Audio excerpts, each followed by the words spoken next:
লন্ডনের কোথায় থাকেন বিরাট কোহলি? এতদিন ছিল রহস্য। এবার ফাঁস করলেন এক প্রাক্তন ইংলিশ ক্রিকেটার। দেশে খেলা না থাকলে সাধারণত লন্ডনেই সময় কাটান কোহলি। ভক্তদের ভালোবাসার অত্যাচার থেকে দূরে, একটু নিরিবিলিতে। কিন্তু শহরের কোথায় তিনি থাকেন তা এতদিন ছিল সকলের অজানা।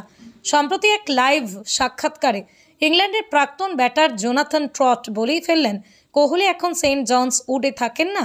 সঙ্গে সঙ্গে ভাইরাল হয়ে যায় তথ্যটি। আগে দাবি হয়েছিল তিনি থাকেন নটিং হিলে। এখন ট্রট বলছেন সেন্ট জনস উড। দুটো জায়গা কাছাকাছি, কিন্তু একেবারে নিশ্চিত কিছুই নয়। উইম্বলডনের সেন্টের কোর্টে স্ত্রী আনুশকাকে পাশে নিয়ে খেলা দেখতে গিয়েছিলেন কোহলি। সেই ভিডিও ভাইরাল হতেই প্রশ্ন ওঠে, লর্ডস টেস্টেও কি দেখা যাবে তাকে? আপাতত শুধু একদিনের ক্রিকেটে খেলছেন কোহলি। অক্টোবরে অস্ট্রেলিয়া সফর, তার আগে মাঠে ফেরা কঠিন। কোহলি ভক্তদের জন্য এক নতুন কৌতূহল। আর আরও এমন খবরের জন্য সাবস্ক্রাইব করুন পুষ্পপ্রভাত টিভি। আরসিবি এবার কাঠগড়ায়। বেঙ্গালুরুতে পদপিষ্ট কাণ্ডে 11 জনের মৃত্যু, আহত 50-এরও বেশি।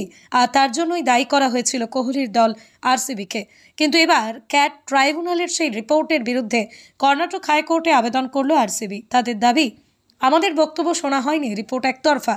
1 জুলাই প্রকাশিত ক্যাটের প্রাথমিক রিপোর্টে বলা হয়েছিল, আরসিবি হঠাৎ করে অনুমতি ছাড়াই সোশ্যাল মিডিয়ায় উৎসবের ঘোষণা করেছিল। পুলিশের কাছে সময় ছিল মাত্র 12 ঘন্টা। 3 থেকে 5 লক্ষ মানুষের জমায়েতের কোনো ব্যবস্থাই ছিল না। ট্রাইব্যুনাল কড়া ভাষায় বলেছিল, পুলিশ তো আলাদিন নয়, তাদেরও প্রস্তুতির দরকার। কিন্তু আরসিবি দাবি করেছে, আমরা একা দায়ী নই, রিপোর্টে আমাদের কথা শোনা হয়নি। এখন প্রশ্ন, পদপিষ্ট কাণ্ডে আসল দায় কার? কোর্টের মিলবে উত্তর। ঘটনার প্রতিটা আপডেট জানতে চোখ রাখুন পুষ্পপ্রভাত টিভিতে।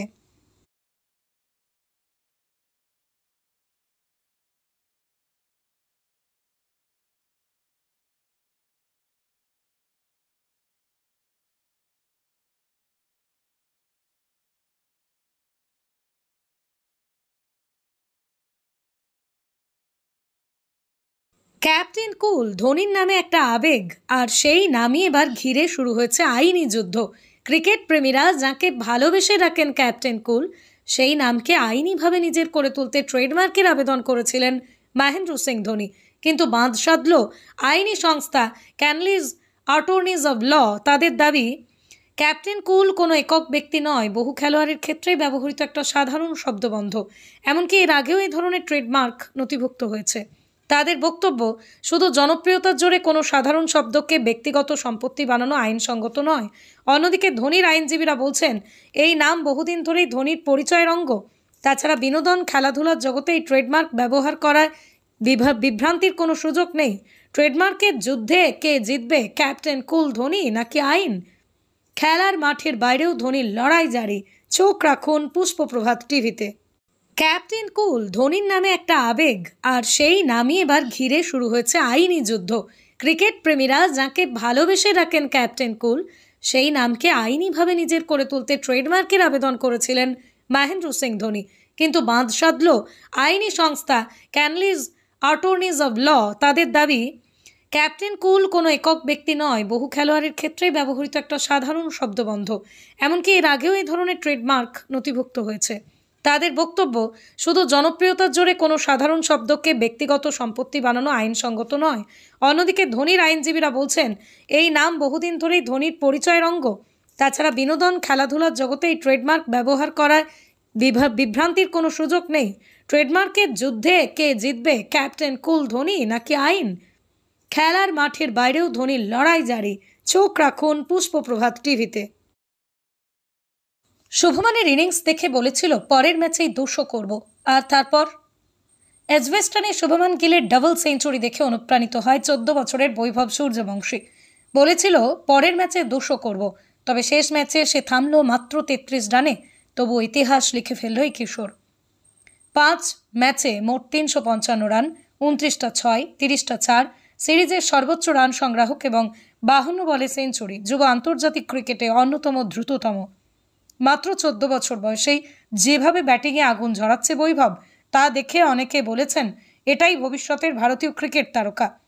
ভারত অনূর্ধ্ব 19 দল জিতেছে সিরিজ 3-2 ব্যবধানে। আর বৈভব সূর্যবংশী জিতে নিয়েছে সারা দেশের মন। এরকম আরও প্রতিভার কাহিনী দেখতে শুনতে চোখ রাখুন পুষ্পপ্রভাত টিভিতে।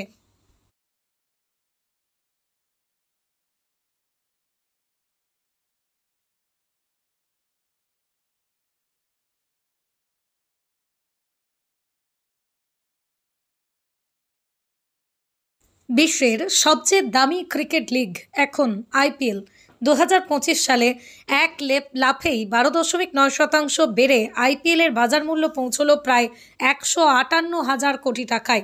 শুধু লিগের ব্র্যান্ড ভ্যালুই নয়, টিমগুলোর ব্র্যান্ড মূল্য ছুঁয়েছে নতুন উচ্চতা। সবচেয়ে দামি দল এখন রয়্যাল চ্যালেঞ্জার্স বেঙ্গালুরু, যাদের ব্র্যান্ড ভ্যালু দাঁড়িয়েছে প্রায় 2300 কোটি টাকা। মুম্বাই ইন্ডিয়ান্স, চেন্নাই সুপার কিংসের ব্র্যান্ড ভ্যালুতে এসেছে চোখে পড়ার মতো বৃদ্ধি। আর বিস্ময়ের ব্যাপার, পাঞ্জাব কিংসের ব্র্যান্ড ভ্যালু বেড়েছে 39.6%। এবারের আইপিএল ফাইনাল দেখেছে এক রেকর্ড দর্শক সংখ্যা। 3170 কোটি মিনিট ধরে আইপিএল দেখছেন দর্শকরা জিও হটস্টারে। এমন রাজকীয় আয়োজনে ক্রিকেট শুধু খেলা নয়, রীতিমতো এক শিল্প।